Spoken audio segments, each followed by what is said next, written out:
There's a place that's more terrifying than the Appalachian Mountains, more creepy than the Pacific Northwest. And it's a place that I will not even visit at night. It is the Sierra Nevadas. Now, the Sierra Nevada mountains are very old and they are steeped in mystery.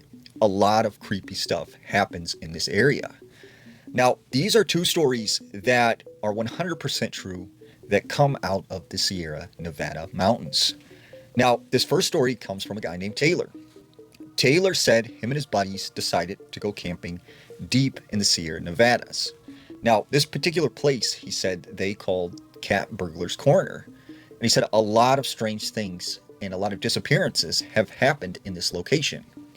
They said as they were driving out to this location, they were going down sort of this dirt road.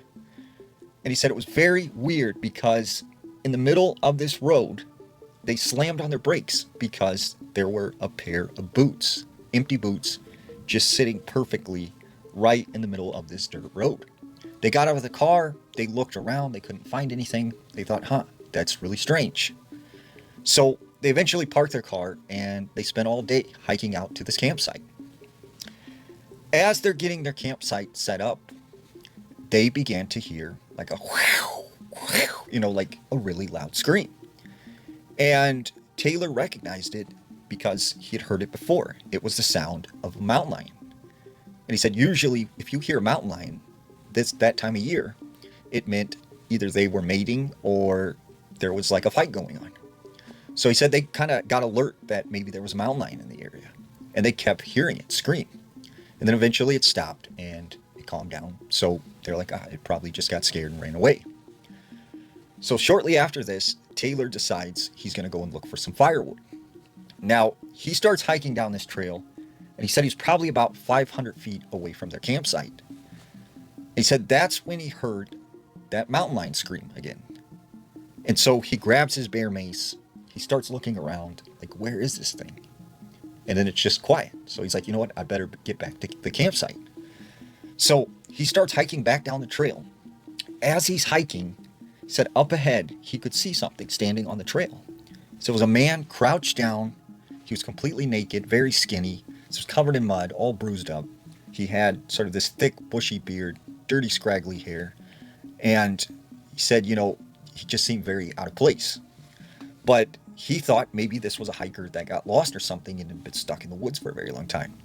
So he yells out like, hey, man, are you all right? Like, what's going on? Are you okay? He doesn't say anything. So he proceeds to walk closer to him. He gets within a couple feet of him, and that's when he's overtaken by this really bad smell, like something is rotting. And he said as he looked this guy over, he could see something was off about him. Like he looked like a person, but kind of not a person. And he just got this really bad feeling like something was wrong. But he still proceeds to say, hey, like, are you okay? Is everything all right?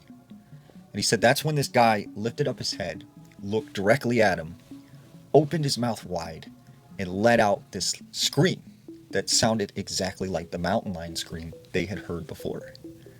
And he said this thing turned and it took off running into the woods. So he made his way back to the campsite as fast as possible. And all of his buddies are like, are you good? You all right, man? Because like we could hear the mountain lion scream. And he told them about his encounter and they decided not to camp there that night. Now, this next story takes place in sort of the same general area. There was this man named Lee. Lee said him, his girlfriend, and their friends were camping in the Sierra Nevadas. And he said, after they had finished setting up their campsite, he decided he was going to hike down to the lake and do some fishing. So he makes his way down this trail, and as he's walking along the trail, he said that he started to notice that someone was following him. And as he looked back, he said it was this guy with this big, thick, bushy beard, kind of scraggly, dirty hair. He said he was just wearing like these short red shorts, a short sleeve t-shirt, and he just looked kind of homely. And he said this guy was like, hey, what are you doing? And he's like, just going down to the lake to do some fishing. And he's like, oh, are you going to keep the fish and eat them? And he's like, yeah, if they're good and like the right size and everything. And he's like, oh, okay. And so he said, that was kind of weird. He just kept, going down to the lake. So Lee gets to the lake and he said this guy followed him all the way down. And from a distance, he sat up on this rock and started watching him fish. Lee didn't really care, but he kind of got like really weird vibes from this guy. And he said after about 20, 25 minutes, this guy said, well, I have to hike 40 miles today. I'll see you later. And he said he just took off and like disappeared into the woods. So Lee was kind of like, you know what, I'm done fishing. I'm going to go back to the campsite.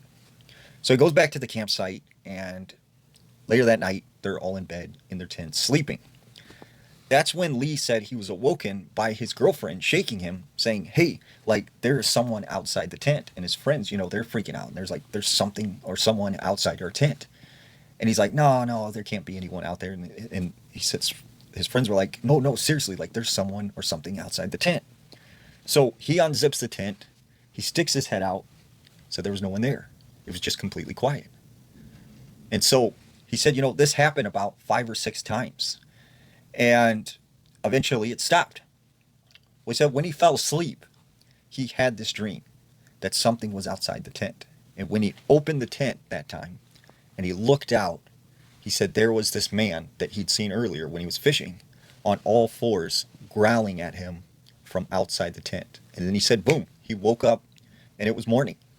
And he's like, whoa, I had the weirdest dream last night. And they're like, oh yeah, what was it? And he's like, well, I had this dream, that there was this guy outside our tent. And he said that's when his girlfriend and his friends were like that did happen. There was someone outside the tent all night last night. But you unzipped the tent, you looked out there, and then you went ahead and just laid down and fell asleep. And he said instantly that just gave him chills, and they decided to leave that morning and get out of there.